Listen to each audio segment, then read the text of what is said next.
സമ്മേളനത്തിൽ മുഖ്യമന്ത്രി അവതരിപ്പിച്ച നവകേരള രേഖയെക്കുറിച്ച് പഠിച്ചിട്ടില്ലെന്ന് CPI സംസ്ഥാന സെക്രട്ടറി ബിനോയ് വിശ്വം. പുതിയ കാലത്തെ പ്രത്യേകതകളെ കണക്കിലെടുക്കണം. ഇടതുപക്ഷം ബദൽ രാഷ്ട്രീയ പക്ഷമാണെന്നും ബിനോയ് വിശ്വം പറഞ്ഞു. ആ രേഖ മുഴുവനും പഠിച്ചിട്ടില്ല. ആ രേഖ പഠിക്കേണ്ടതുണ്ട്. ഒരു കാര്യം ഉറപ്പാണ്, ഇടതുപക്ഷം ഒരു ബദൽ രാഷ്ട്രീയത്തിന്റെ പക്ഷമായിരിക്കണം. പുതിയ കാലത്തിന്റെയും പുതിയ ലോകത്തിന്റെയും പ്രത്യേകതകളെ കണക്കിലെടുക്കേണ്ടി വരും.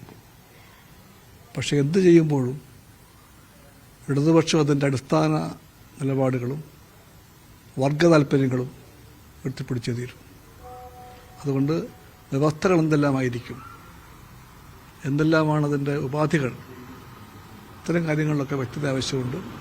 ആ വ്യക്തത ഇല്ലാതെ അതേപ്പറ്റി 8-1 മുറി 2 എന്ന മട്ടിൽ പറയാൻ കഴിയുകയില്ല. മൂലധന നിക്ഷേപത്തിനെതിരല്ല, വ്യവസ്ഥകൾ കാണണം. ഇല്ല, കമ്മ്യൂണിസ്റ്റ് പാർട്ടി അത് പണ്ടേ പറഞ്ഞിട്ടുണ്ടല്ലോ. വികസനത്തിന് വേണ്ടിയുള്ള യാത്രയിൽ ഇന്ത്യയിൽ തന്നെ മൂലധനം വേണ്ടിയേ മതിയാകും.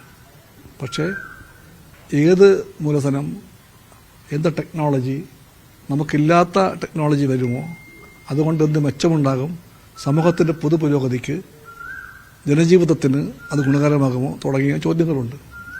ആ ചോദ്യങ്ങൾക്കെല്ലാമുള്ള ഉത്തരത്തെ ആശ്രയിച്ചിരിക്കും അതിനോടുള്ള നിലപാട്. ഈ ടോൾ ചുമത്തുന്നതിനെ കുറിച്ച് പുതിയ കാലത്ത് പുതിയ സമീപനത്തോട് എന്താണ് പറയാനുള്ളത്? അത് കൂടുതൽ പരിശോധിക്കേണ്ടി വരും. കാരണം കിഫ്ബി എന്ന് പറയുന്ന സംവിധാനം മുടങ്ങാൻ പാടില്ല.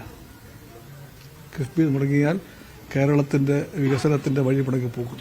അതുകൊണ്ട് കിഫ്ബിക്ക് സ്തംഭനം ഉണ്ടാകാൻ പാടില്ല എന്ന കാര്യമാണ് പ്രധാനപ്പെട്ട ഘടകം.